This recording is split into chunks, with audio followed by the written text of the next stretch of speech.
It always gives me a difficult time. All right, I think we're good.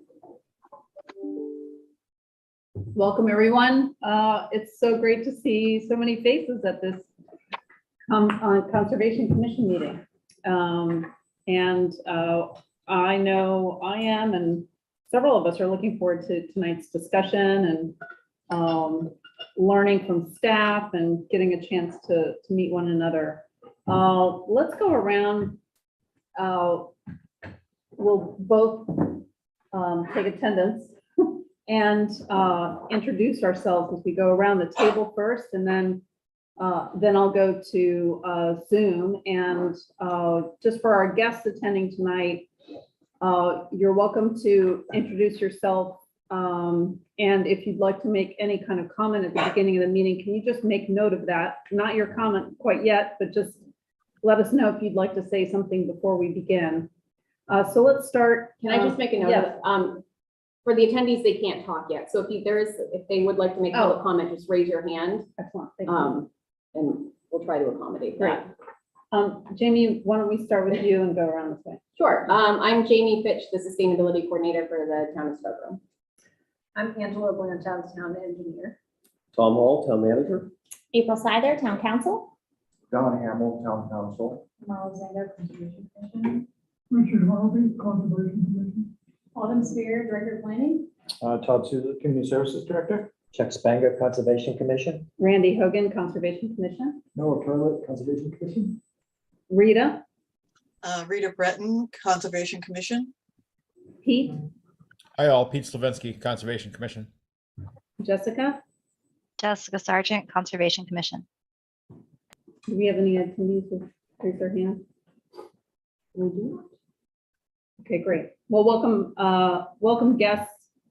And thank you all for coming again tonight. I want to do a land acknowledgement to begin our time together with an acknowledgement honoring all Indigenous people, the people who came here before us and nurtured this place as stewards of Mother Earth, the first people. I make this acknowledgement aware that this land is unceded and that issues of water and territorial rights and encroachment upon sacred sites are ongoing in the Wabanaki homeland. I acknowledge the Owaskawag people who once lived in what is now Scarborough, and that as we support efforts for land and water protection, we honor the current tribes who have stewarded this land throughout the generations. Next, we'll move to vote on minutes from the last meeting, September 12th. And wanted to note one correction. Business 1A, the first line notes that the joint memo was finalized and sent to the town council on October 6th. I believe that was September 6th. And that's the only correction I caught. Right. Take roll then, Jamie. Sure. Sure. Oh, we need a motion now first. Thank you. I so move. Second, All right, Randy, Yes. Noah, Yes. Chuck, Yes. Marla, Yes. Rita. Yes. yes. Thank you. Thanks. And tonight and just generally, I want to go through the agenda, framing it up. The Conservation Commission has three primary goals that we organize around: conserving land, building resiliency, and promoting engaged citizen stewardship. So we organize our topics of old business and new business under those goals. Tonight, happy to have staff with us, and we want to hear your thoughts, ideas, and contributions. We'll be talking about trails and connectivity. We'll catch up on what happened since the last time we met with the town council and the growth management ordinance waiver request and our joint memo. And then I also wanted to bring back up the public benefits memo as part of that. The education subcommittee met, and so they'll have a report out on that. Under new business, there was a visit to Avenue 2, and we've got a few people who were there, and we can talk about what's up with that. I know that Tom Hall gave an update at the last town council meeting as well. And we have Todd here to talk about our first, I think, official presentation about lawn care practices to the newly constituted Conservation Commission with PMAC. And then we'll have our usual updates from Town Council, Planning Board, and Sustainability Committee. A lot, and as usual, we try to do it all within the time frame. So I will be trying my best to keep time and keep everybody up to speed. Any questions, additions, thoughts, changes requested? And I'm just noting that we have guests in attendance, and I'm grateful that you are here. If you want to speak, can you just raise your hand on your Zoom view, and we'll call on you to make any public comment that you want to make. Cool, thank you. And you're always welcome to check in with the Conservation Commissioners at any time. And we're happy that you're here. So first order on under old business is around trails and connectivity, and to have an Eastern Trail update. It's something that we've been talking about. It's one of our goals to improve connectivity of trails in the town. And we've had some questions around what's happening with the Eastern Trail in Scarborough. And would you like first to speak to that, Tom? Sure, I'm here to make myself available to you for your questions. I'll provide a bit of history if I could. This project has been around for probably 10 years or so, really in earnest for about 5 years, and it's gone on exceedingly long. I think all would certainly agree. Part of our challenge on the staff side, this is what's called a locally administered project. So the town is the lead on the project. It's about a $5 million project connecting the existing trail where it ends at the Nonsuch all the way over to the Wainwright complex in South Portland. It's about 1.6 miles, but there's some challenging miles. We're getting across the river, which is probably the easiest part, frankly, over the railroad tracks, navigate our way through a CFP corridor and deal with 8 or so private property owners along the way. Through the years, we've gone through 4 different staff members in terms of fleet, running point, and I guess my name came up, so I'm the one that's kind of running it at this point. Probably I should be passing it off to someone, but I'm so deep into it now, I think I have to see it through at least this next phase. So we've been really mired in the right-of-way acquisition process for about 2 years, and that's really proven to be really challenging. And I've had actually conversations directly with the DOT commissioner that a project of this scope and significance that involves complicated right-of-way negotiation really should not be a locally administered project. Much of the funding for this project is federal and or state, and so there's very strict guidelines in terms of how we negotiate and acquire land use rights. And I guess the other piece that you should be aware of, DOT is a matter of policy, maybe it's law, I don't know, but as a matter of policy, doesn't own any trail systems. It's either nonprofits or municipalities or a combination of things, but the state, as a matter of policy, doesn't.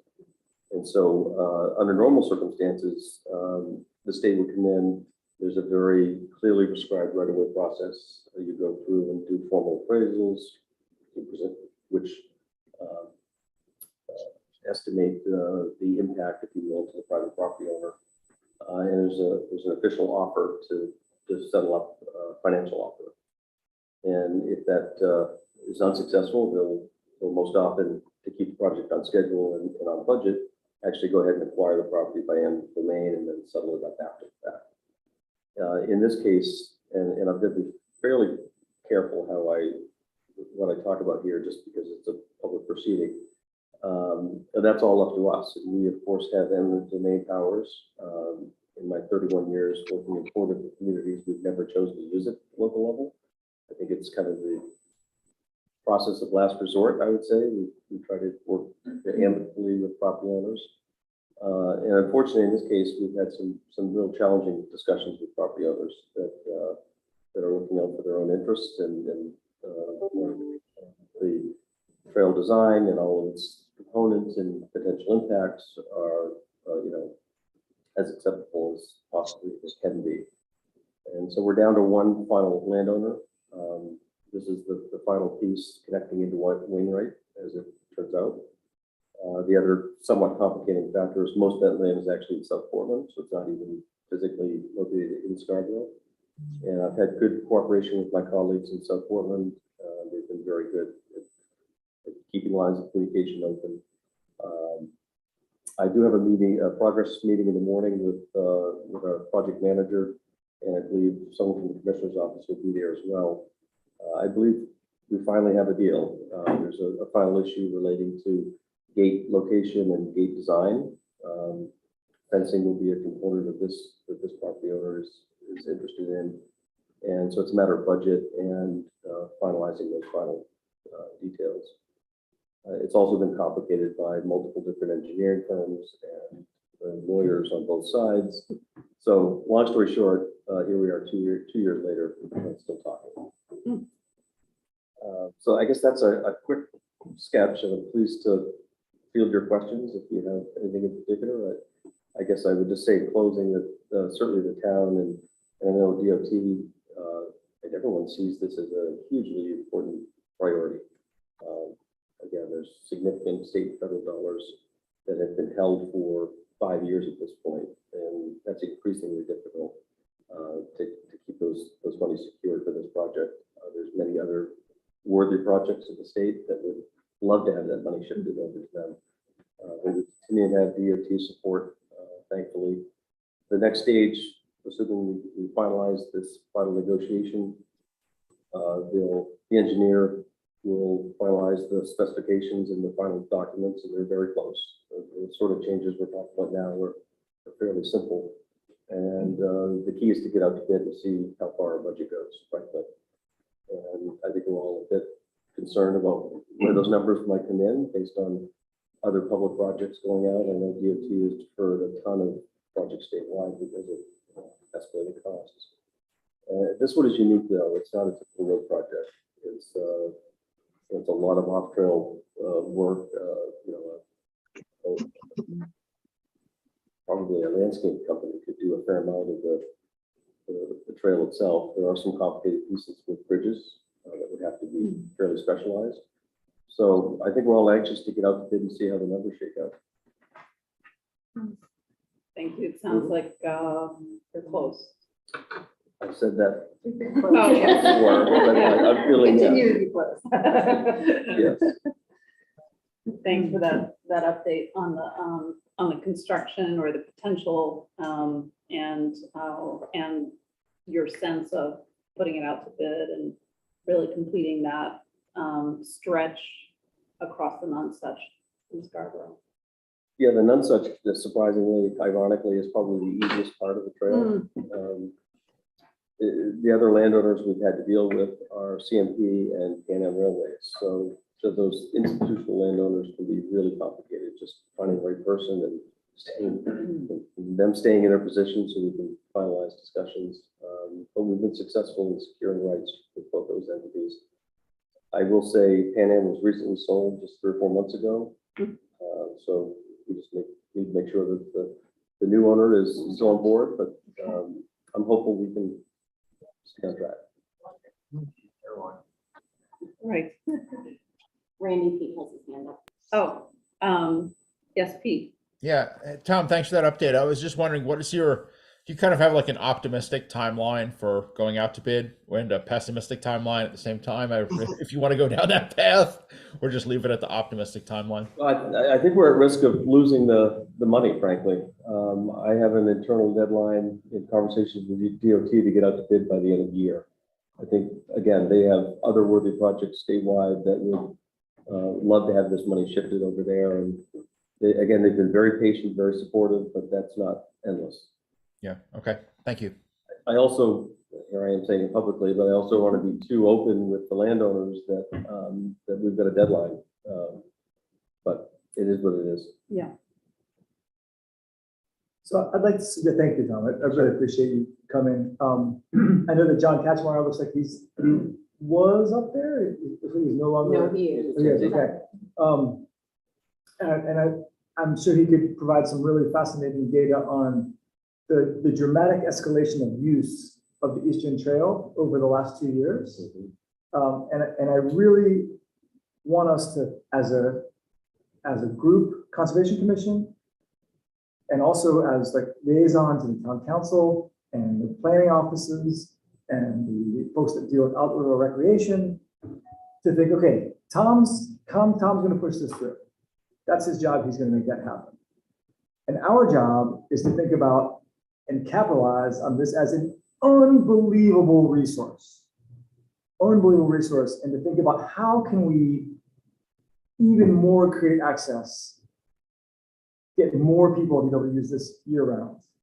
You know, we need to think about Scarborough as having really two main arteries. One artery being Route 1 going north-south, and the second artery being the Eastern Trail. You know, and this needs to be like our long-term vision. So how can we get as many communities as easy access onto this trail as possible? Starting everywhere. I really think that should be a primary focus of ours in the town council. You know, when we're rebuilding a road, are we making that road appropriate with the appropriate connections to be able to, for people to bike on there to get to the Eastern Trail? You know, we just worked on Highland Avenue. Did we make Highland Avenue accessible for bikers to Eastern Trail? Is it 114 going out, all the work that's been going on for the last 2 years? Is that going to make it easier for communities that live over there to access the Eastern Trail by bike? These are, Yeah, those two projects I guess- expressly were for pedestrian and bike safety. Yeah, I was waiting to jump in a little bit because, so Transportation Committee has been the lead on these things. Obviously, they were a driving force to get funding and support for the Eastern Trail, that gap. Also with all these projects, Gorham Road is a master plan. So it's phases working its way to a bigger picture for that connectivity between bike, ped, transit, all of that. Highland Ave, same thing. There's another step coming with a multimodal path along that stretch.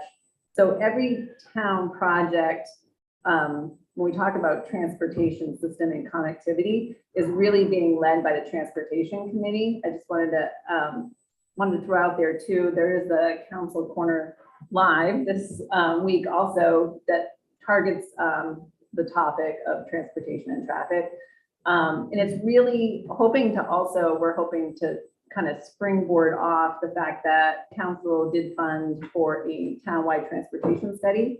So we have been working with the Transportation Committee about the scope of that project. And while they have lots of great ideas, which I think is going to be maybe 10 different types of studies because there's so much to do or think about in Scarborough. We're trying to prioritize and hone that in. And one of the ones that keep rising to the highest priority, I will say, for the Transportation Committee is the bike byways is what they're calling it, and looking at not necessarily what's the quickest way to get from point A to point B, but here are the paths to get to from municipal campus to the hub or to this park, the destinations. And obviously the Eastern Trail is a destination. So that's part of that bigger picture. I think what's important is to make sure we're not running in different directions or parallel direct efforts. I think it would be very helpful to have this group and your input during that public process to get that transportation study really as beneficial as we can get it. And I think what you just need to appreciate a little bit is that we need to lay kind of some foundation in looking at policy driven. I think that's where the Transportation Committee has driven our complete street policy. We have a policy about when we do paving to look at widening shoulders, maybe not necessarily a full-fledged bike lane, but when we're talking west of the Turnpike, looking at those kind of things. These are policies that we're putting in place. And so that's where I think if we put more of those type of things in a townwide transportation study, it also can affect the zoning or ordinances, so that when developers come in, they're also being asked to put their fair share in on sidewalks, bike lanes, or when we're doing a town project. Right now, the Transportation Committee does weigh in on not only our town projects, all our CIPs that are transportation related, which, like I said, doesn't necessarily have to be a road. Highland Ave actually was paved by DOT, which we took that opportunity for efficiencies to then work into a multimodal path running parallel with it. So those things are happening. They're happening through the Transportation Committee. And I think what you'll see is more outreach and public process through this study. And maybe it's something that you guys want to have updates from the Transportation Committee. So you see that that is happening, I guess. And it sounds like you're not necessarily hearing that. Well, I think updates would be great. So, Okay. or some kind of Yeah. liaison, the way that we could support each other and. Yep. That would be great. To my knowledge, we haven't had communication, but from that group, I Yeah, know it's been establish that. touted. Yeah, because I think it would be helpful to have, I guess, for them to also know that you guys are interested and have support in the initiatives that they're kind of pushing forward.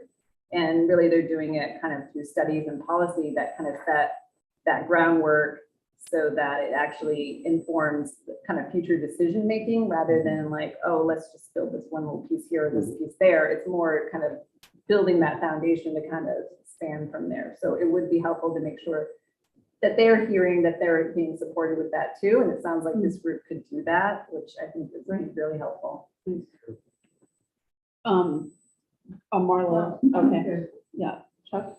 I don't need a detailed answer, but what is the plan for connectivity with west of Payne Road to east of Route 1?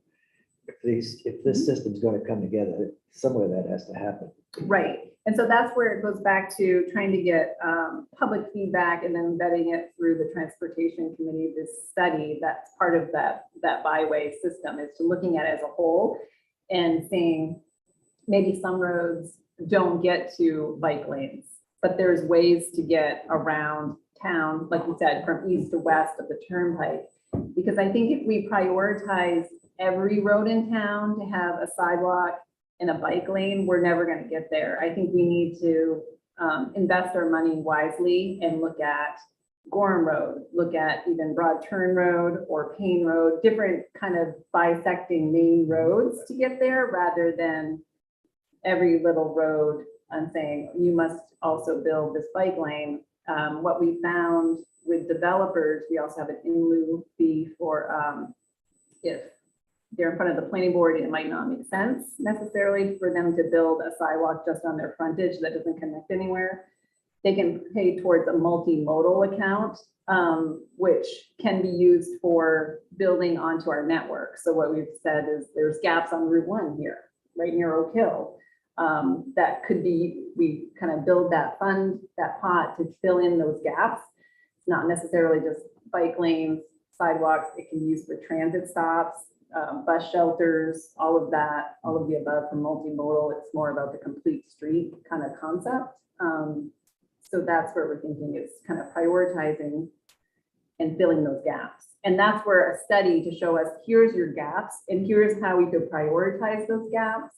So that if you have this fund sitting there, we can go to council and say, okay, based on this study and the public input, we see every day I see it, that gap from Ward Street on Route 1 up to now Rosemont is a perfect example of, I could see that being a high priority for a sidewalk, especially we're about to get actually a pedestrian crossing signal at Ward Street. So those things kind of will fill in. That's just a small example, but I think that's where having the voice of all the residents to kind of help prioritize. So spend those funds. pedestrian crossing is the answer to my question, right? Getting across Route 1. Right. Oh, I'm cross not Route talking 1. about along the byways. I'm talking about getting across the heavy traffic roads, the dangerous roads. Oh, so right now at So a signal it's- crossing. It would just be, yeah. Yeah, that's, And Angela did reach out to me. We've been having conversations and not to, because it sounds, this is a much bigger conversation because where I come in is I'm kind of in all those different places and trying to figure out where and what. And for me, what we discussed is how do we get all the groups to be our best assets with, you know, the Conservation Commission is what is their role in that piece? Is it preserving land that potentially can put a trail somewhere to fix that connectivity? Is it, you know, the land bond board, you know, looking at that application and re-ranking points to say, you know, this is valued because we buy that piece, now we get connectivity. And then for me, it ultimately comes down to how do we maintain it and operate at the level once we get it. And so I think it's a big conversation, but I am glad that the Transportation Commission is looking at that high level, because if we're not all on the same page, then we're all just scratching at different things. and We're never going to get to where we need to get. So. Thanks, Richard. I don't know whether I'm really off base on this, so I'm going to apologize in advance for wasting everybody's time. But I just spent some time looking at some maps and looking at the, you know, kind of what the present situation was, the different kinds of trails. And I developed a basic, this is my basic thesis, and if you want to shoot me down, I'd be happy, but this is my line of thinking. We should focus on interurban and intra-urban trail connectivity for bicycles and electric vehicles in the built-up area of town, rather than on walking trails with limited access, which are scattered throughout the town. Now, the original, when Bruce developed these trails and the parks around town, he did that specifically to address the problem of local access in the neighborhood. So those walking trails are scattered. I see no reason to try and do connectivity with either the walking trails or the land trust trails for that matter. But this kind of connectivity for bicycles and electric vehicles has very much to do not with conservation of land, it has to do with basically energy conservation. And so with that in mind, I went in and just looked at the central areas and developed a map. I'm sorry, I guess we can't get access to the map. We can, I have it, if you want me to share Can the you put the screen. map up? I just need to get there. Hold on a second, it's just gonna take me a minute.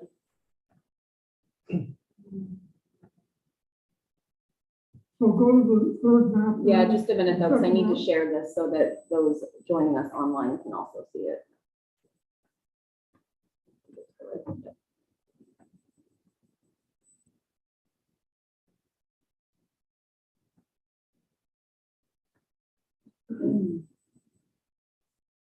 Everyone in Zoom land, can you see that? So Okay, good. go to the second map now. So we're looking at 6 major development areas which form an arc, starting with the main mall area and the, I've got to look at my area up here. Gateway Shops, the Downs, the Government Center, Oak Hill Shopping, and the medical complex. Now, if you go to the next map,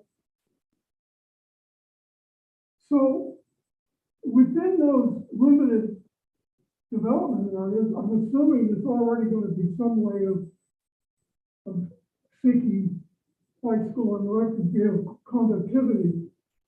So what you're trying to do is connect up those areas. So I just overlaid the existing sidewalk system, which you can see is fairly extensive, especially you've got ways to get from the Downs down to the eastern, and from Oak Hill down to the eastern, and from the medical center down to the eastern. And so my question really is, because I'm really new to this, and I don't understand all the rules and regulations, so I personally would like to see electric vehicles gotten off the roads and onto dedicated trails. I mean, when I'm driving down the Black Point Road, the bicycles are in danger, I'm in danger, and so on. And, my dream would be the villages in Florida, everybody's driving around golf carts, but I guess we can't go that far. But it would certainly have more safety if we could think about enlarging the scope of what sidewalks are for and developing sidewalks really strategically where they don't exist, where we can extend them further. So I just wanted to throw that out for discussion. Thank you, Richard. That's really great work. And I wonder if that is something that makes sense also to talk about at the Council Corner Live on transportation. That'd be amazing. Yeah, yeah, I think it would open up new ideas to people who haven't really thought about it in the same way that you have. And my other thinking is that if the transportation committee is pursuing this, we don't need to do anything. We can just cheer them on. And stand back, because we don't really need to interfere with anybody else and, what they're doing. Well, I'm glad you brought this up because this is something actually we were talking about, and we talked about what are those destination points. So this is actually piggybacking nicely on conversations we have had at Transportation Committee in looking at, we were including, like I said, some of the parks, like getting to the beaches or to the hub, and there's other, so it'd be good to kind of to look at what you guys are thinking. Like this folds in and actually is the same and aligns what nicely with, I think, where the direction they were headed. So I appreciate that fact that you're bringing this up, because I think it does speak to the fact that we're all kind of heading in the same direction, and how we get there might be the question. But really it's that connectivity between these kind of hubs, right? And so key locations, right? Just keep in mind the challenge of competing priorities. What I hear you saying is having dedicated lanes, if not separate trails or systems for electric vehicles. I mean, John's on the line. I'm sure he could say just the advent of electric bicycles are presenting a challenge with conventional trail systems. So Yeah, he's had his hand up for a bit. Before we open it up to him, I should have started this conversation up, but I'll piggyback on what Noah said, that the Eastern Trail is an unbelievable resource. We can all celebrate that it was named into the National Rails to Trails Conservancy Hall of Fame.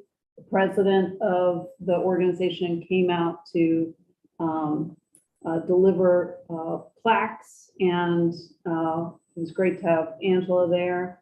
So it was a wonderful celebration, but it's national eyes on this trail.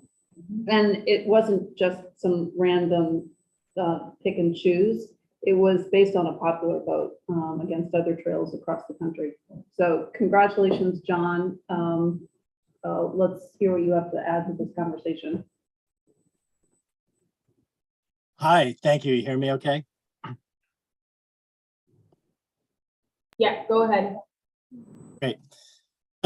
Good evening, everyone. Randy, thank you for the intro with our award we're so excited about. And hello, Tom, commissioners, counselors. There's a lot of people here. I hope I've covered everybody. Appreciate the opportunity. I just wanted to mention a couple of things that I heard that I thought might be helpful to reinforce, and they're really your ideas, but I thought they were important to reinforce. The first one is really the importance of the gap. And I'm not going to talk at all about the details because Tom knows all of that and he's doing a great job, and we know we're very close, as he said. But more importantly, we're anticipating a huge increase in the volume of trail through Scarborough as a result of the gap happening. We have about 250,000 people that use the trail. The bulk of those people are already in Scarborough between Pine Point and Black Point. The marsh is a huge attraction, everything about it. And we're anticipating a lot of those people are going to go north. The other thing is it will open up, once that's complete, it will open up a 16-mile corridor between Portland and Saco to off-road trail. So this gap is a huge missing link that will greatly increase opportunity for alternative transportation, because the gentleman who talked about connections and links, kudos for that, because we're only as good as the connections to our trail, to our communities, in terms of the Eastern Trail being a backbone. But it really is going to change the game, because people will now be able to commute to work. And we're hearing from people who would like to do that, who don't want to go on the road. And it's a major obstacle currently. So aside from just a recreational trail, and we'll always have plenty of that, the opportunity to be a transportation corridor in the most populous part of Maine is huge. And the Gap is really a turning point for that. So I just wanted to mention that.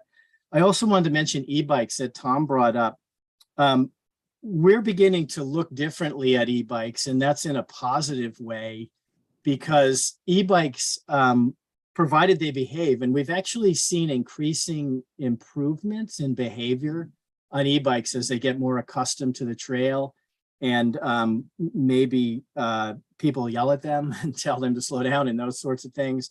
But they really allow people to commute to work much longer distances that are reasonable, that weren't before, either running or walking or even riding a traditional bike. So they have changed the game for rural areas where people are now commuting on them. And we have seen a huge explosion that I think will get bigger when the Gap happens. So I just wanted to mention that's coming. I don't think we can stop it.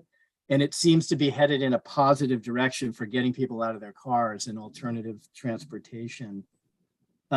Finally, I just wanted to mention connecting the Downs to the Eastern Trail. Huge opportunity.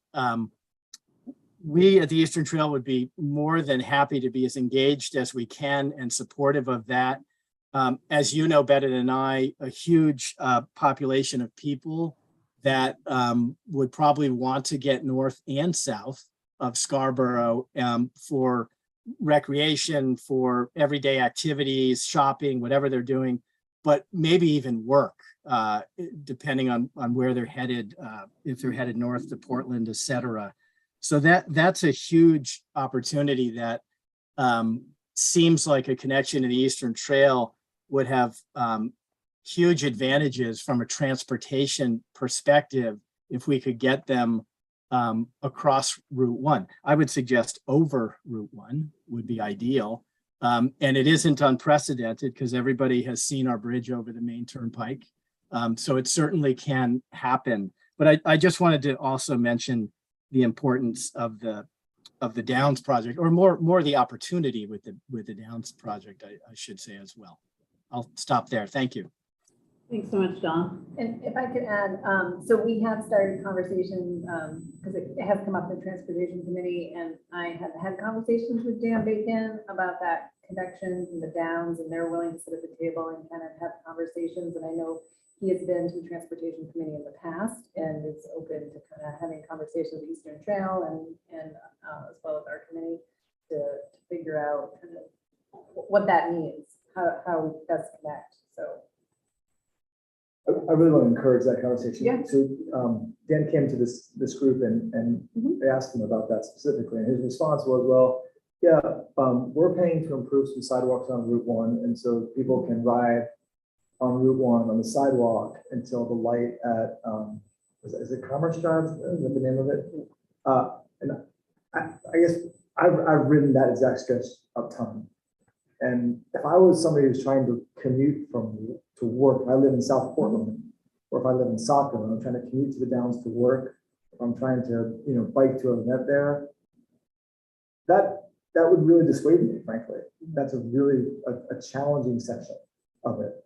So I really, right now is the moment for us to think creatively, and how can we come up with a safer, frankly, more pleasant way for those thousands of people that are going to be living and working in that new community. Well, when I say we are having a conversation and they're willing to work collaboratively with us, doesn't mean they're funding it. So I think that might be the difference too, is trying to figure out the best way to get there. I think, like I said, they're willing to sit at the table and be part of that conversation. I think they have a lot of great ideas as far as that goes too. But to that point, like, yes, I could see him probably voicing of saying, well, we're building this and this and this. But that's where we just need to kind of, we haven't talked the funding piece of it, which I know is the big piece. But first, what is that connection look like? And we have two town councils here today, Yeah. and I hope these are thoughts that will come into their minds. Yeah. You guys are dealing with the Downs on so many things, and these are the kind of conversations that we hope that this committee will help spur and initiate. You guys might come back and say, we want more information, or, okay, now I have enough to at least start the conversation. You all are elected leaders, and it's up to you all to decide if that's a priority or not. Yeah, I'd say it's a priority. It's barely a blip on a radar screen right now for them, but I'll be honest. And it needs to be a lot more than that. So the fact that you're generating the insight and the analysis to help raise it, and with April's help, you're making this a marquee issue for the town and for the council to get stuff done. I'm highly motivated. I think that your strategic input will be vital. And I think it's the only thing that's really going to help us leverage this for our partners in a 30-year commercial agreement. So I am astonished by the map that showed the existing trails, in relation to the big modes of development in town. And that's a real eye-opener alone. That one picture helps to really illustrate, I think, the point that it was being made by Noah a moment ago, that the opportunity is there, but we're a long way off from it. And talking about sewers and pump stations and highways to other things that are going to be going into the downs is not the answer. Thank you. Well, all of this begins and ends with a plan. It's where we make private investments or leverage private investments and make public investments. So I really encourage the group to be as active as you can be in that process to identify those destinations or connection points that we need to make, and then figure out the best way to make those. Thanks. I'm going to use that to segue to the next topic, which is which is the work of this committee and jointly with the sustainability committee over the summer to and several meetings to come up with a joint memo to deliver to the town council. We talked about that at the last meeting, which now seems ancient history because everything that we were expecting actually changed significantly, as we all know now. And the council voted to amend the GMO to enable the Downs to pursue what it desired, and subsequently put off discussing our joint memo to this coming Wednesday.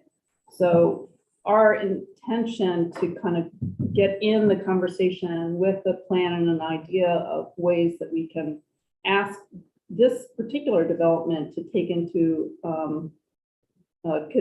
strong consideration sustainable building practices, conserving land, connecting to the Eastern Trail was not considered, and they're moving forward on this one piece. Now we're going to be brought into the conversation on Wednesday, and I hope there's a sticking point for us to continue to do that. So it was a disappointing series of events, to say the least, but I think there's a clear opportunity for us to make a difference on continued ordinance decisions and the plan moving forward. April, would you like to speak to? Sure. So just the one small caveat that I will add is all summer, we were kind of operating under the assumption that we had to take the whole 800 unit exemption as one big bite. And so that public benefit piece, making sure that this committee and sustainability were part of that conversation. What the council approved was, the 298 units. So it's a smaller bite. It's the piece off from Higas Parkway going in. And that doesn't negate the disappointment. I completely hear and understand Randy's point of view on this completely. It was a huge part of my decision making in the end. Obviously, I've been invested in this also.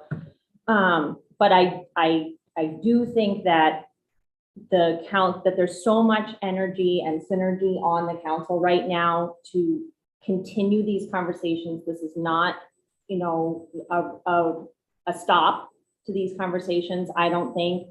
And what we need to figure out as a council, and this is where we need the committees to come and do these workshops and get in front of us, is try and help us navigate how we work these relationships with the developers in a way that is going to be agreeable to them and agreeable to us. I think there was a lot of concern about setting precedent on both sides, how we were going to define public benefit, how much public benefit they owed us. I mean, it got so tangled.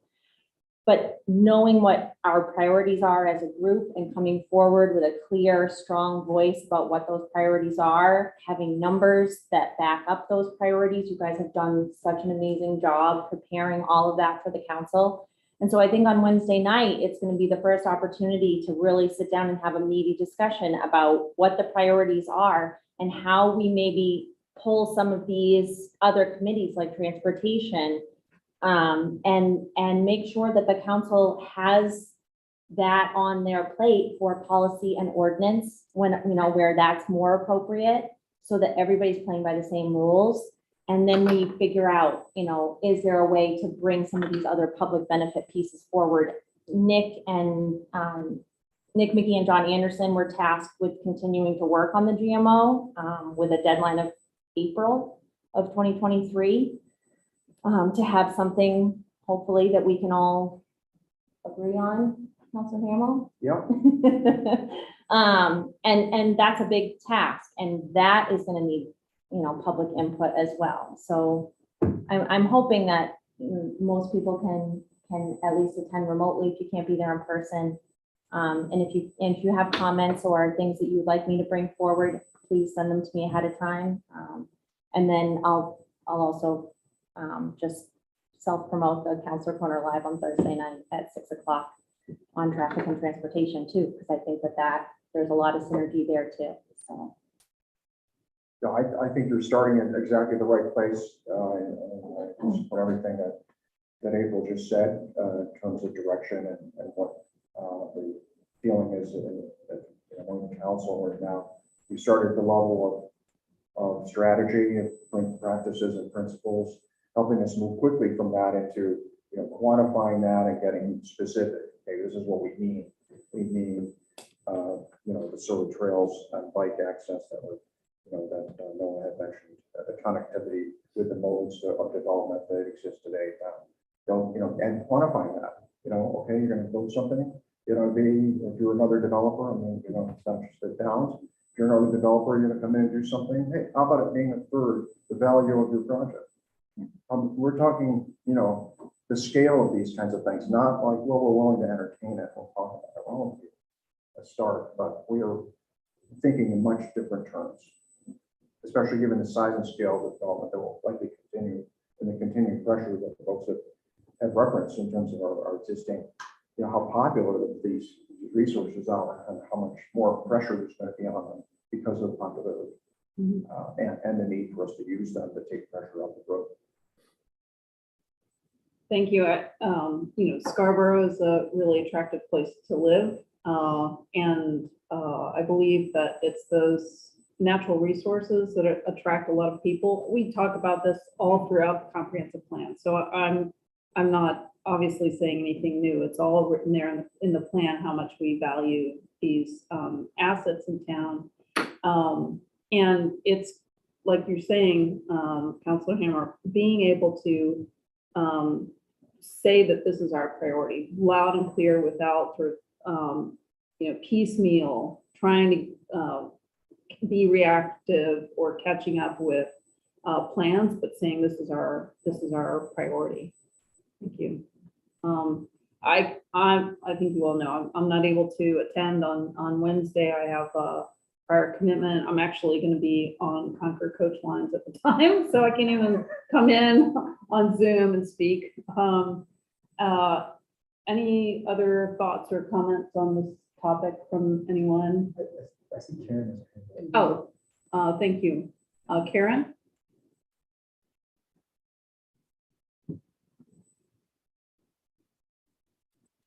You're on mute. If you can just unmute. Thanks. Karen Choop. I'm actually on the planning board, so I just thought this would be a good time to chime in because I keep hearing you guys say, you know, you're going to the town council.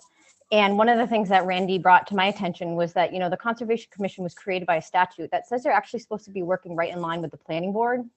And so I've been on the planning board a year and I've had zero interaction actually with the Conservation Commission. So I would be really curious to sort of see how we can get you guys more involved in the day-to-day, looking at the agendas and things like that, because I do feel like there is a gap and maybe I've only been on planning board a year and I'm actually not quite sure how to make that connection yet, but I feel like maybe you can be more involved in the process, in the meetings that we have, looking at our agendas and giving better feedback.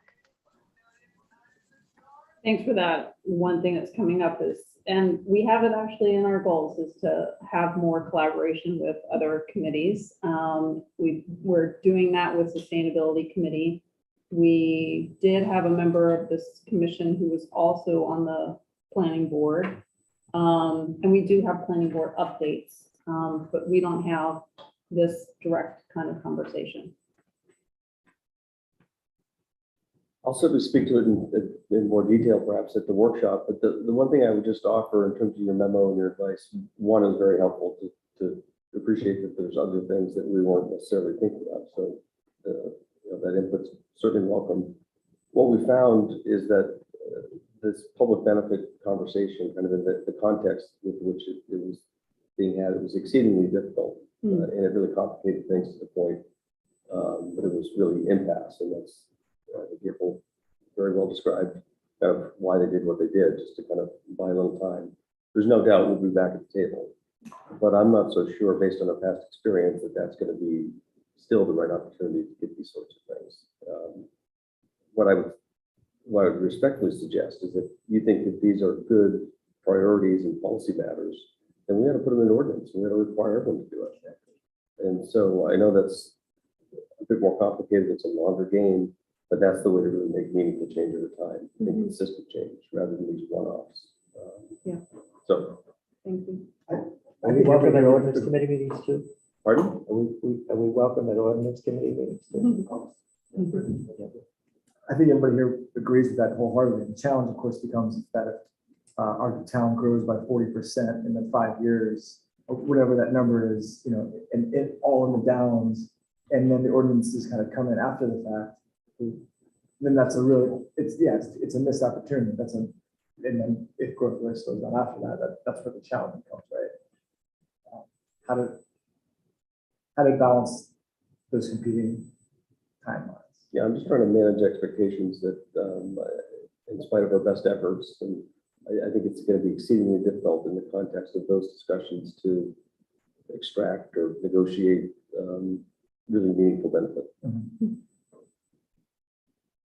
There's a both and here, but certainly focus on the ordinance piece. If I might add, I think that you do have an opportunity to get ahead of quite a bit, and the long range planning committee is probably that first step, because they really have the whole comprehensive plan to look at. And what we're starting to look at are bite-sized pieces, and some of those include conservation requirements for development. Some of them might include residential design standards. So we're starting to take a look at those smaller pieces that can be accomplished in a quicker amount of time, I think, instead of the big picture, focusing in. And so I think I would definitely encourage you to watch those and provide some input to those meetings as well as we continue that path. Okay, thanks. Those meetings are infrequent, I think. They're once a month. It's the first Friday of the month. It's 8 to 9:30, so it's a bit early. But they're on Zoom as well. And the next one is November 4th. We do have other topics that will come up, you know, based on current development, current things that are happening, but the comp plan is always focused. Yeah, and that's an excellent point that we should all be mindful of. There's all the staffs working, all these committees are doing their own work. The touch point for all of us is the comprehensive plan. And that's our guiding influence. So that committee is like the Supreme Court that sees that we're complying. Can't be impressed with that title. I reject that. I think it's the opportunity to take this wonderful document that you have, it's almost approved through the state, but it's been adopted by the town, And it's very high level, and to garner all of this information from all these other commissions and committees and really make that high level information mean something for the town, right? So comp plan could be this really great thing that you keep on a shelf, and, well, that's a great idea. Or it could be something that you really implement things and you do ordinance changes too. And so when those developers come in, we're prepared for them. Because development is definitely being pushed to this part of the country. You're gonna see more and more. Scarborough is a wonderful community and has a lot to offer. It's not gonna go away. And so really, you really want to get in front of it and decide what you want as a town and put it in ordinance. And then when they come to the table, it's not a negotiation. This is what we want. And this is what we require because we are so great and you want to be here. And that's kind of, like in a nutshell, that's kind of what the power of the comp plan can do. So that's. Yeah, the long range planning committee is where the vision is distilled down to actual actionable items, the ordinance language. That's not to say staff can't advance certain thoughts or this committee couldn't advance thoughts. They're going to methodically work their way through the comp plan. It's going to take a lot of time. It's a big document. There's some big challenging topics that are highlighted. I would encourage this group and any other committee, if there's things that you want to push and accelerate faster, then you should. Thanks. Yeah, Jamie shared with us the worksheet from long range planning, and it's we selected our goals based on the comp plan and specific action items from there. I see Pete's hand up. Yeah, just to follow up in this conversation, I'm sure we'll have some time to discuss where or what ordinance would be the most applicable locations to do this. But are there opportunities, for instance, if the GMO can be requested to be waived, or what just happened with the GMO? I forgot the word. Amended. Yeah, amended. Is the GMO the right place to put something like this in terms of the goals that we've outlined in our memo? I'm not going to say yes or no, but I'm going to say that this has been one of the problem areas of the recent revisions to the GMO, is that we added some public benefit language that was originally reserved only for contract zone application and amendments. You know, and those were requesting changes to permitted uses in various zones. So when we put that into the GMO, that has been by far the biggest bugaboo that we've been struggling with in that whole darn thing.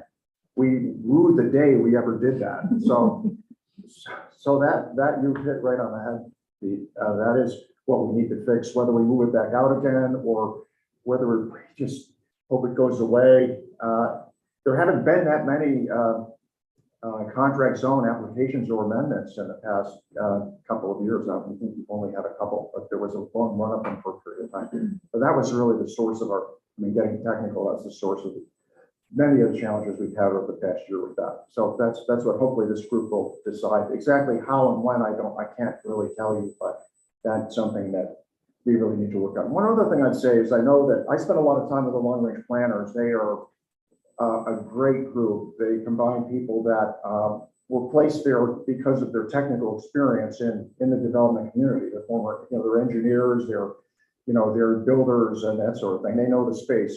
But there are also people that we put on there to speak directly to the public. And these are folks that have no technical background to speak of. Peter Freilinger and Marvin Gates were placed on the long range planning committee to provide a direct input from the public, in those discussions. So I would say over time, we have maybe sometimes if we made an error there, and this is just my opinion, we've been a little bit too focused on let's make a deal or how can we make this work, and rather than balancing what the current zoning says versus what a developer may be needing to do. So this is all a judgment call. The council reflects hopefully the will of the public. And if that doesn't happen, there probably will be more contested races and other things. So hopefully for now, we're trying to hear what you're telling us and trying to act on that. Thank you. I'll keep us moving, but just encourage everyone who can to participate on Wednesday, either live or by Zoom, and then Thursday as well. And I would like to add, I was surprised at the speed at which that got on an agenda. It kind of made my head spin. Mm, So normally when that happens, I said, must be something wrong here, but no, this is great that it's moving that quickly. So Yeah. however you did that, not good enough, but, don't lose the secret sauce. okay. Thank you.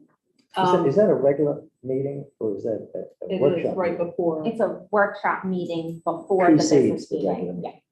Yeah. And they tend to be ad hoc based upon what, or hot issues. 4 or 6 years ago, we didn't really have that many workshops. And over time, we started spending a lot more time with committees and being flexible to try to schedule workshops when we wanted to learn more about an issue.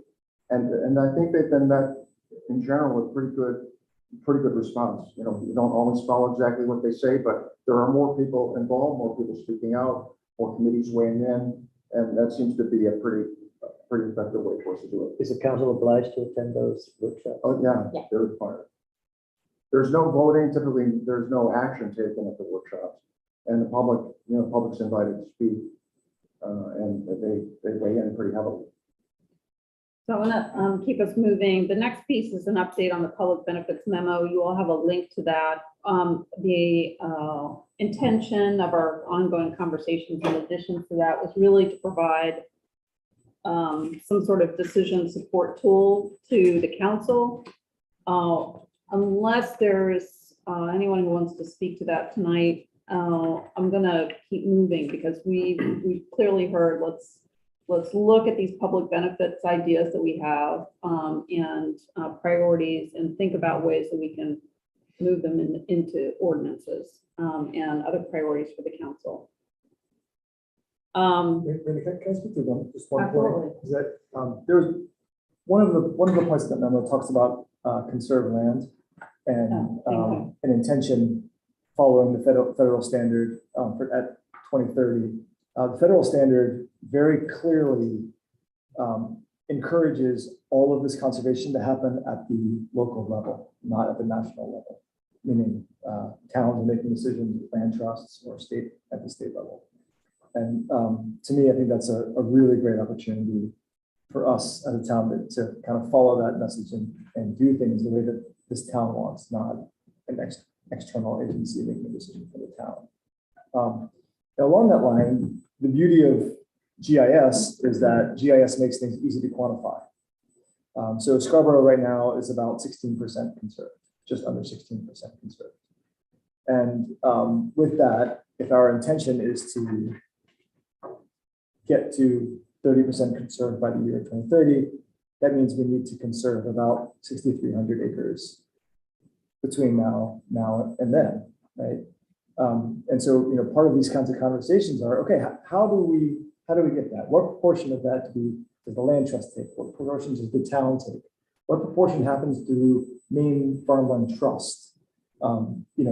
It's not just the town itself that has to attack those kinds of questions, but a broader collaboration and a way to have a conversation.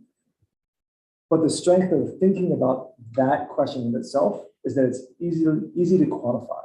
There's a number and a goal, and then you can have those conversations. And it doesn't happen at the planning committee. It's the long range planning committee. How does transportation affect that, right? Because there's this huge talk of the Scarborough connector happening, right? That all kind of adds into this, whether it's a state level decision. Will lands be kind of added to that conservation point? So I really hope that these kind of conversations can continue, particularly very pragmatic ones that are discrete and attainable. The number might sound huge, right? 6,300 acres. Maybe it's not, maybe it is. But nevertheless, it's a clear intention, a clear goal. Can I just build on your point there about the percentages? So you're talking about basically doubling the percentage of conserved land.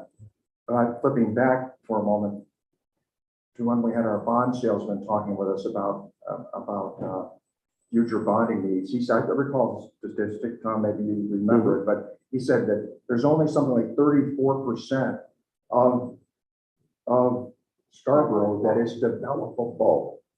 So I don't know, not great at proportions off the top of my head, but you're going to have to double the size of your the percentage of your conserved land in a third of the remaining land, what does that tell you? It probably tells you that you need like not 30%, but 60% of what's left to be preserved. I mean, so anyway, thanks for framing it that way, but those are the issues we need to start talking about and putting numbers to them. And the scale of that, I think, is huge. That's fascinating. And that's a huge conflict right there. Essentially saying that half of the potentially developable land would need to go into that bank. Potential.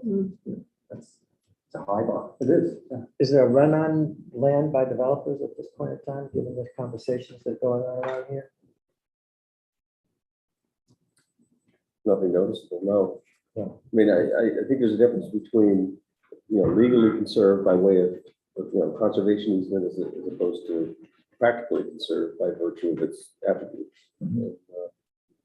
Public access is obviously an important feature that might be lost depending on how that plays out, but your point's well taken there.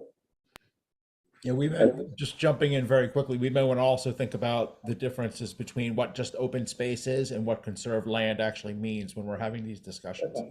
So good point, Tom. Yeah, and I wonder how Scarborough stacks up at 16% compared to other communities.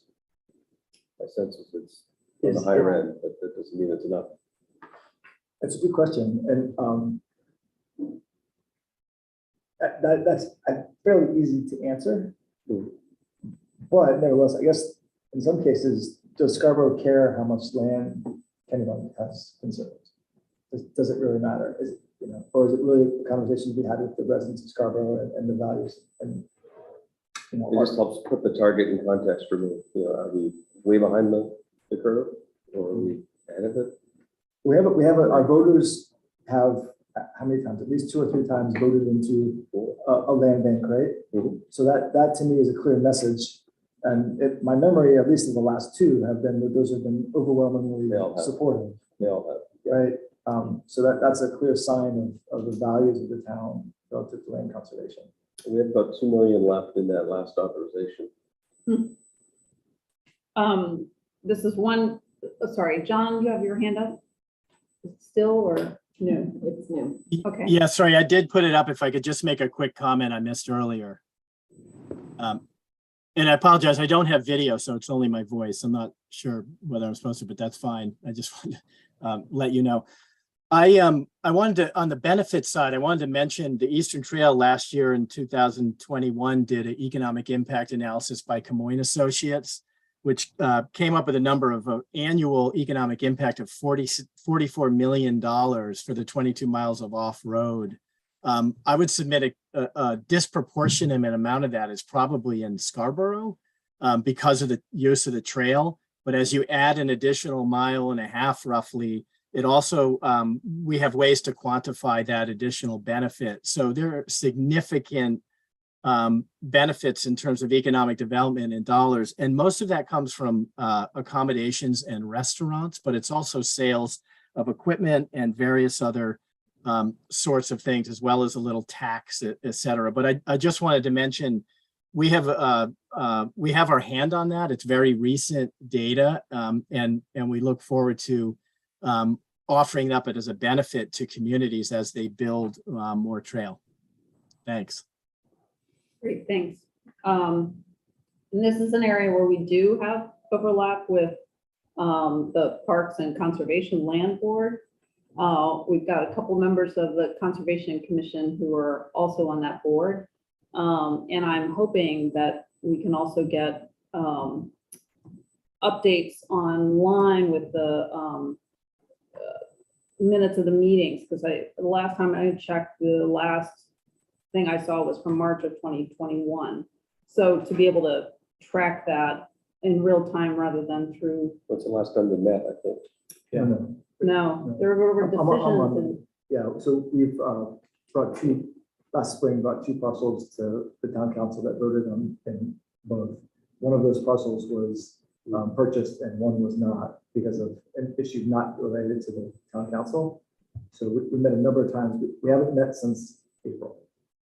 Okay. But 22 or 21? This past 22. Sorry, Yeah. 22, yeah, right. But we're actually meeting later this week for our first time since then. We're meeting on Thursday. Thank you. Right? Yes. Keep Poor moving. Randy. Just very quickly, 1 minute. It occurs to me that with the small amount of land that's available for development and especially for conservation, just a portion of that, and the fact that we don't want to cut down trees and we want to provide solar in the community, we've got to go rooftop. It's just screaming out rooftop ordinance that future development should require orientation and rooftop installation. No other way to do it. Saves land, saves everything. Thank you. Let's go to report out from the education subcommittee meeting. Emily, can I call on you for that? You're on mute. You can if I can unmute my audio. Can you hear me? Yeah. All right. Thank you. Sure. So we met a couple of weeks ago, had a great session, and walked through a couple of ways that we could start getting education out there for folks. That included leveraging some already existing speaker programs and reaching out to them, excuse me. So we were able to kind of get some traction there and got a lot of brainstorming done. And I think we have another session coming up in the next month that we need to set a time frame on. Great, thank you. On to new business. It was a very warm day recently where a group went to Avenue 2 and took a look at what's happening there. I wrote to this commission about what was happening with that, and Tom Hall gave a summary of it at the last town council meeting. I don't know if you want to speak briefly to that, what the tour was about and where we are right now, just to update the commission. Yeah, I'm not sure why this is a matter in front of the commission, but I'm pleased to. Trail update you. access, I think, is really, and beach and dune restoration. Yeah. Well, that was the express purpose the council had at the time. We were approached by one of the abutting landowners who had interest in redeveloping that lot and approached the town for us to discontinue. It was a 50-foot right of way. It was really the extension of Avenue 2, natural extension to the water, which is not uncommon. I think Council Hamel can attest. We've done it 2 or 3 times, whether it was the right decision or not. But in all cases, they're initiated by a private property owner. In this case, what was paramount is ensuring public access from the public street to the water. And so that was the #1 priority throughout the whole discussion. The long and short of it, the town council did finally agree to discontinue the property, and what happens is a matter of law in that regard is the half width of the right of way goes to the abutters on either side. In this case, we retained received an easement, a 10-foot easement back from both parties. And within that area is where the new path would be relocated. And that happened 2.5 years ago for reasons I can't quite explain. The work just started this spring. And I brought Angela in to help oversee that work. There's a very detailed plan that was agreed upon and approved by council that shows the trail location. And we do expect to do some field modifications, but there's a very detailed landscape plan with species type and location and so on and so forth that Angela and her staff will make sure is complied with. Is it 10-foot total or 10-foot each? It's been 10-foot total. Okay. 5 and 5. Does that enable us to get around those really big trees that are in the path? Not all of them. And so really, I think also in the council agreement, okay, whatever it is, specifies that it needs to follow DEP permitting and guidance. And so that's where I guess I come in too, is just being localized on the ground for DEP. But they've already commented on some of the species, asking for alternatives to that was given in the council packet. They've also, their big thing is not obstructing the public. So a lot of the trees, they are seeing as obstructing the public access. And so they're looking at making sure there aren't boulders in the way or a big tree in the middle that you're just trying to squeak by. So they have a different perspective, I guess, too, but looking at the permitting side, making sure that you're filling in or meandering it, but 10 feet's not wide to kind of curve a path around either. So it is a challenge, probably to weigh our need, to kind of keep it as more of a rustic kind of meandering trail to what DEP is saying, don't obstruct the fact that you're going to have people with strollers and wagons and lots of beach gear in bathing suits, not that going by prickly bushes and things like that. So they're also looking at it that way, which I was quite surprised actually that they are thinking it through that way. But at this point, there has not been a formal submission to DEP as of this week. When I just touched base with them again. So I'm not sure what the delay is on that. But that was the least I've heard, hasn't officially been submitted.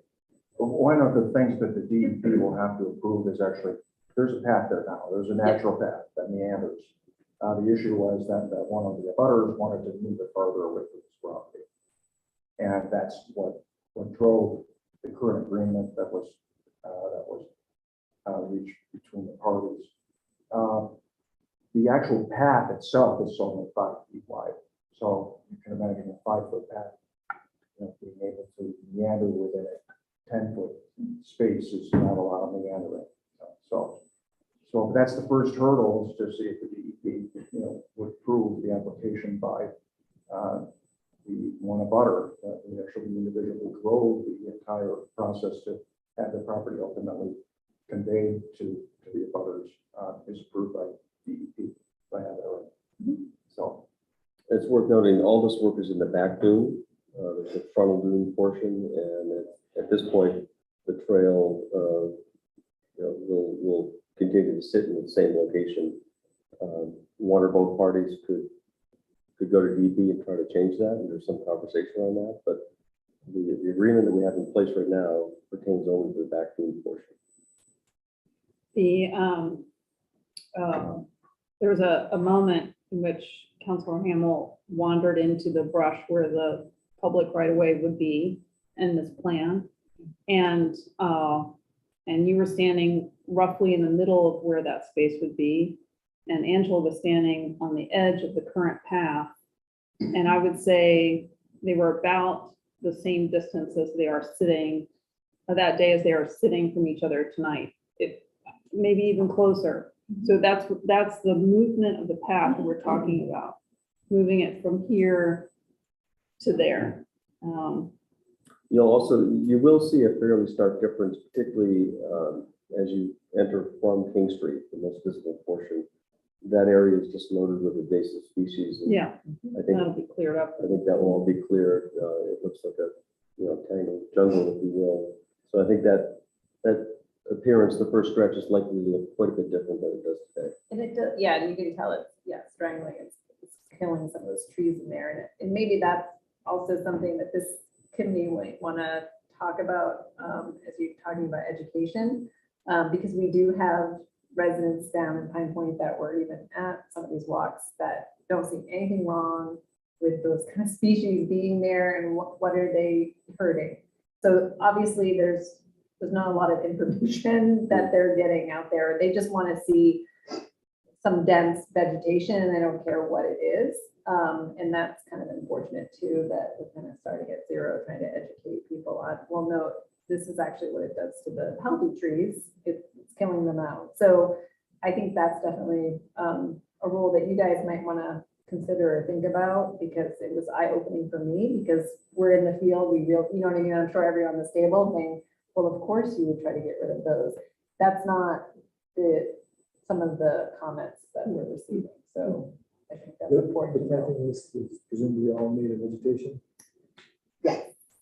Although I think Jamie had some comments on that. Not entirely.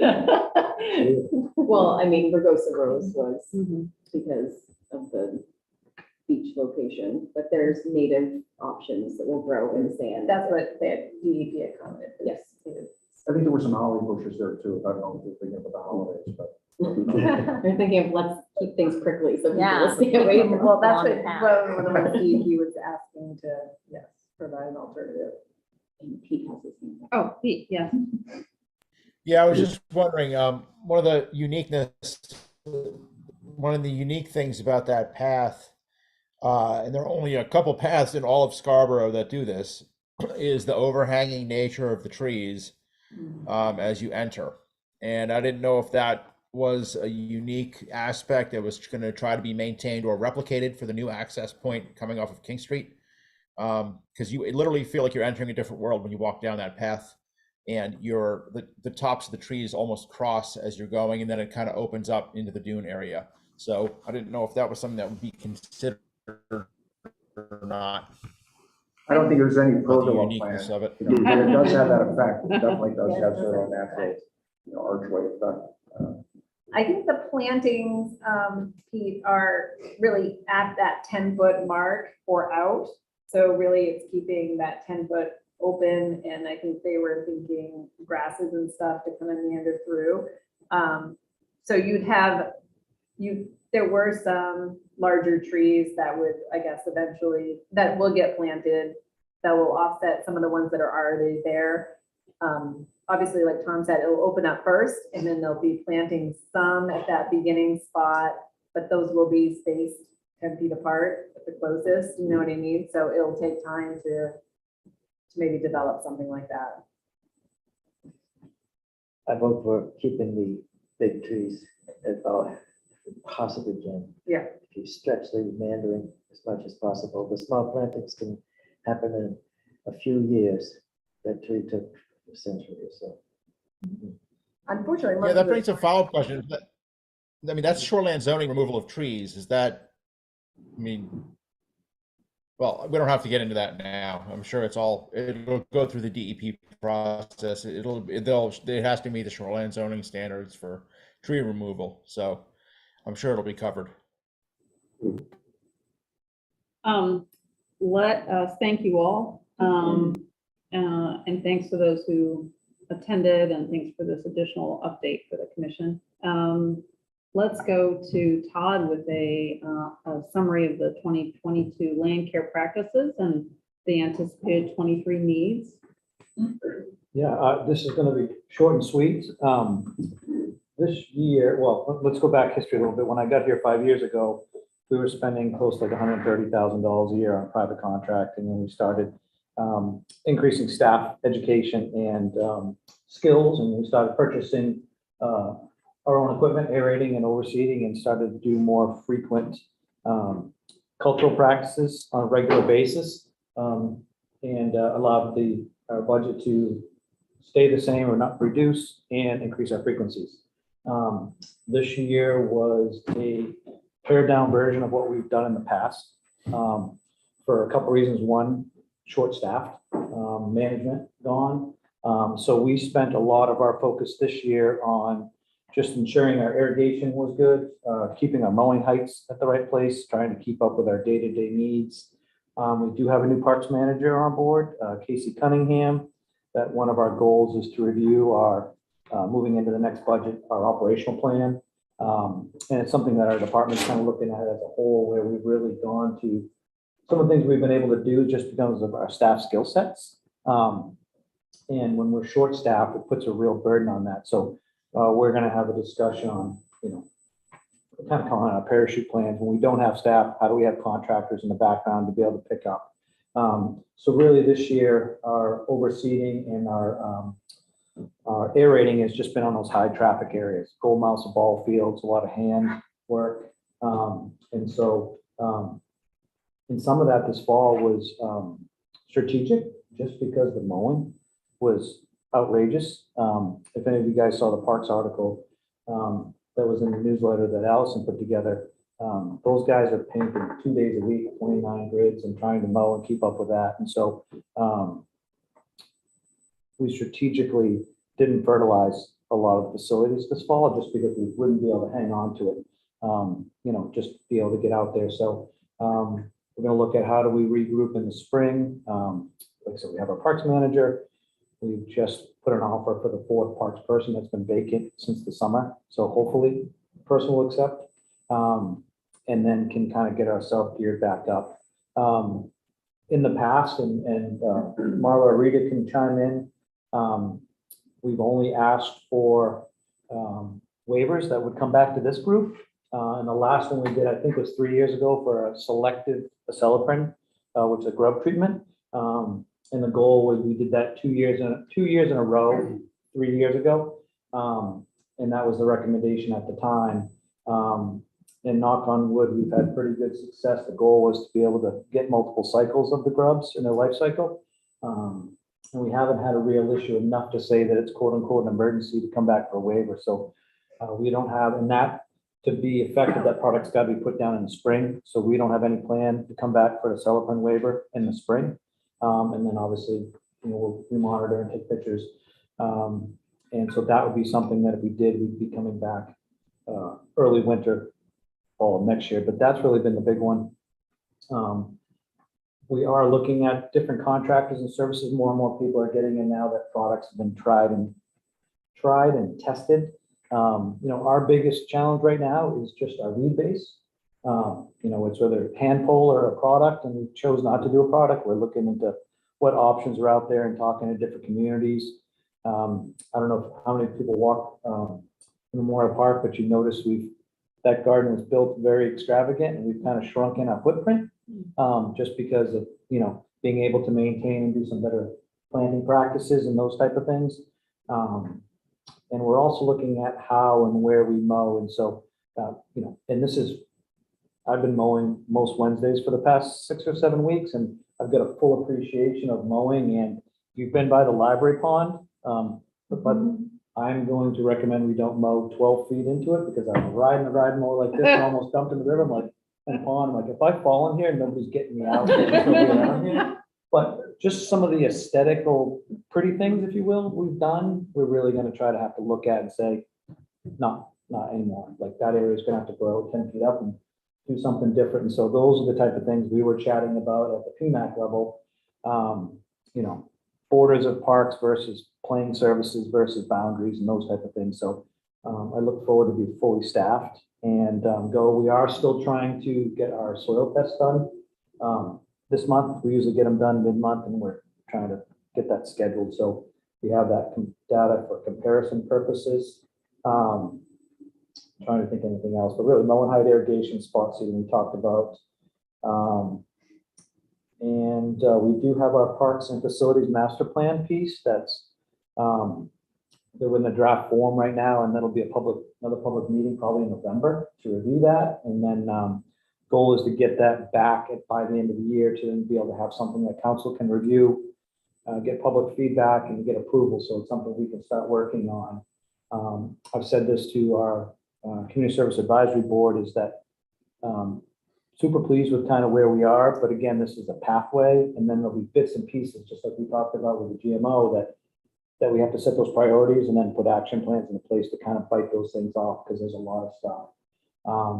I also will say there's things that we've been identified in this plan that we've been able to start, looking at our parking lots and trying to set handicap spaces and striping, and where the dirt parking lot is ADA wise, you're supposed to have cement or asphalt pad, and we don't. So trying to get some of those things when we get this, things that should be done, we're not waiting to decide on. So that's kind of where we are with that.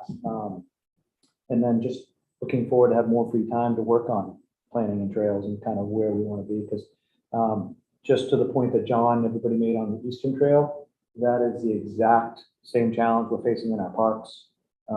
Trash removal, just use pathways. We're seeing new footpaths being created for people walking in different areas. So we have a lot to kind of get our hands around and look at. And so a lot of work ahead of us, challenging, but kind of exciting at the same time. So that's kind of my 2 cent kind of version of where we're at. Did the drought have any bearing on your year? It did in certain areas. One thing very fortunate about Scarborough is at least I would say 90% of our park surface areas are irrigated, which is, I would say, more than most. So we had to balance between trying to irrigate and overwater and just waste of a resource versus kind of letting things go. And luckily, before the fall season kind of hit, we've had some pretty good uptick in water, and we've had our irrigation systems off for probably 6 to 7 weeks now. Everything came back great, but yeah, we had to, especially if you drive and you go by the high school complex here and you look at the areas around the turf, you know, those are on a bank and have some runoff. You look at the area next to the tennis court that have no irrigation, so desert, you know, hard as a rock, no grass. It's all come back, but so you could tell where irrigation was and kind of held on to things. But yeah, we're still fighting mowing right now, even now going into mid-October. But yeah. Is your office, sorry, what, were you raising your hand? Sorry. Yeah. Go for it. Well, I was just gonna mention a couple things. First of all, I was wondering about the old pest management advisory committee minutes. The website. Oh, is it? Are they on? They're not on the website? They I haven't? don't see them. Are they there? I don't. Because the PMAC page is gone, correct? Yeah, and I thought we had that moved under the Conservation Commission, and then. I think we had asked IT, so Todd, you and I can chat about following up on that. I'm pretty sure. Okay. Yeah, I'd love to see all that there, and we had a list of all of The resources and reports. yeah, all the products we Yep. use and the ones that had waivers, and I think all that historical data is Yeah, I know our report in 2019. we can do that for sure. Thank you. And I know Rita and I had talked about this. We'd love to see you more often at these meetings, like we're wondering twice a year or 3 times a year, or what do you think? I mean, it's the Yeah. first time we've seen you, which is great. Yeah. So it's great to get that update. I'm wondering Yeah, I think, you know, if you could see well, you. personally on the Monday evenings, I have some other commitments that I'm trying to balance back and forth in between. So, but when Jamie asked me to be on the agenda and there was a topic, that's why I changed my commitment. But yeah, I'm happy to join when there's a topic, and Jamie and I have conversation all the time in the background, but yeah, if there's things or certain things that we're talking about that we want our help for, you know, and if there comes a time where there's a regular expectation for a regular monthly report on PMAC, and I can't be here, then I'm more than happy with sending a written report. If that's, Would that be better? I think it just depends on what you're, you know. Okay. Yep. I'll just be right on the Yeah. time. I know we're a few minutes over, but is your shop in charge of the plantings that are in the roadways in the medians? Public Yeah, Works. Public Works. Yep. Thank you. Thanks, Yeah, Todd. sure. Thanks for coming. We'll see you at future meetings. Yeah. All right, so lightning round updates. Town council? I'm good, you guys. I hope I'll see you Wednesday and Thursday. We'll just keep the conversation going. Thanks. Planning board? I don't know if Angela or Autumn can. I can give you a quick, I don't know what you usually get, upcoming on our November 1st meeting, we have the Downs master plan for their town centers moving forward. It'll go to the first planning board meeting, and then we do have a solar farm on 22 West Beach Ridge that's been submitted, and that's going to the planning board as well on November 1st. I suspect that both of those will probably take a couple weeks. Thanks, and sustainability committee. Sure, just a quick update that the council ordinance was amended so that that will allow tree cutting to install solar. However, developers need to have a revegetation plan in place both for just after construction and then upon decommissioning. So part of the reason there's another solar project going for planning board in November. And then the sustainability committee's proposed EV charging ordinance will be back in front of the ordinance committee later on in October, the 27th, I believe. I'm glad Don's shaking his head. Yes, that's correct. So hopefully, Autumn and I have, been working on doing some review and analysis based on our existing parking standards as requested by the ordinance committee. So it'll be kind of back in front of them. And then we'll hopefully be able to continue moving that forward. Thank you. I think we're in good shape in terms of agenda items for next month, always. And so next time we meet is November 14th. Thank you all. This has been a great meeting. Really appreciate seeing the number of people here. Tom, we promise we won't call on staff to be here at this volume all the time. But appreciate your time this evening and those guests who attended as well. Motion to adjourn. Second. All right. Have a good evening.